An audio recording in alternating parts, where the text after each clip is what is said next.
Grants Pass is a city of about 38,000. It rests on the banks of the Rouge River in southwestern Oregon. Grants Pass, like so many other cities in the American West, has a crippling homelessness problem. On any given day, about 600 people are considered homeless in the city. Like most cities, Grants Pass has laws restricting camping in public places. The municipal laws prohibiting sleeping on public sidewalks, streets, and alleyways, and prohibit camping on public property, which includes clear definitions of camping and campsite.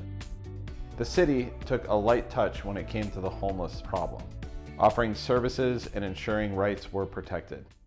But after the Ninth Circuit decision in Martin versus Boise, two homeless individuals filed suit, claiming that Grants Pass should be barred from enforcing their public camping ordinances.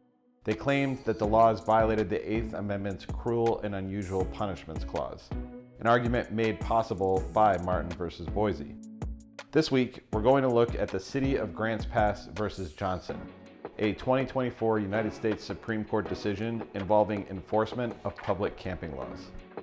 I'm Steve Serbalik, and I'm a panel attorney with ASCOPS in Arizona.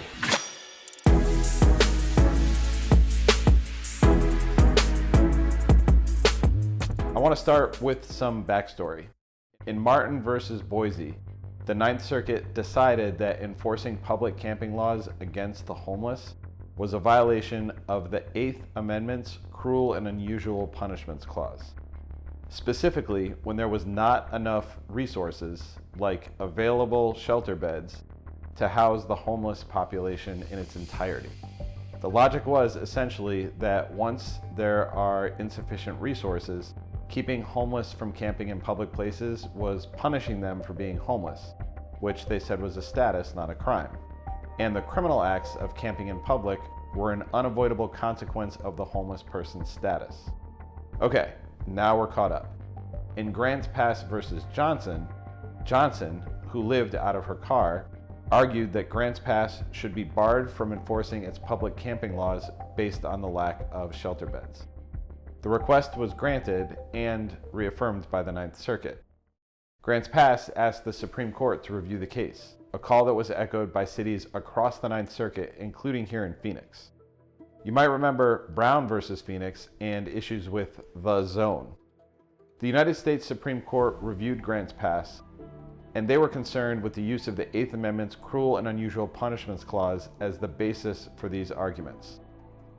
While the Constitution and its amendments have a number of limits on what can be declared criminal behavior and how governments can go about enforcing their criminal laws, the Eighth Amendment has almost always focused on what happens next, as in after someone has been tried and convicted. Basically, the Eighth Amendment exists to prevent future torture, not to prevent laws against particular behaviors.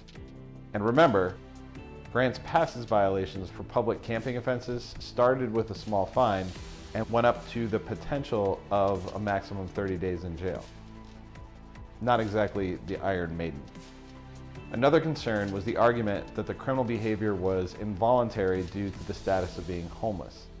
The Supreme Court made it clear that a person's status, whatever the status may be, does not justify violations of the law. In an earlier Supreme Court case, Powell versus Texas, a man argued against the conviction of public intoxication. His reasoning? As an alcoholic, his intoxication was an involuntary byproduct of his condition. The Supreme Court disagreed with that stance in 1968. This is partially why the decisions in Grants Pass and Martin versus Boise were reversed. The Supreme Court found that local municipalities have the right to decide on how to handle homelessness in their areas, and that a handful of federal judges cannot dictate the nation's homelessness policies. Public camping laws can absolutely be enforced, equally, including if the perpetrator is homeless. Cities have no requirement to become shanty towns because they have a large homeless population. As a side note, allowing homeless encampments in cities does seem to be the Department of Justice's stance. And I expect, based upon my experiences so far, that the DOJ will somehow try to ignore or limit this ruling and continue to assert that Phoenix officers enforcing public camping laws is somehow unconstitutional. It's not, And the DOJ painting Phoenix officers removing trespassing individuals as engaging in unconstitutional behavior is outrageous. Phoenix residents should be able to have parks in their neighborhoods and alleys behind their houses clear from homeless encampments. And the DOJ's stance is particularly ironic since federal agencies do homeless encampment cleanups regularly on federal land, including one recently here in Arizona. But maybe that's a video for another day. If you have any questions or comments, please leave them down below. Don't forget to like, follow, and turn on notifications. It really helps the channel grow. Be on the lookout for new videos. They come out every Sunday at 5:30 p.m. Arizona time. I'm Steve Cerbalic. Thanks for watching. Stay safe out there.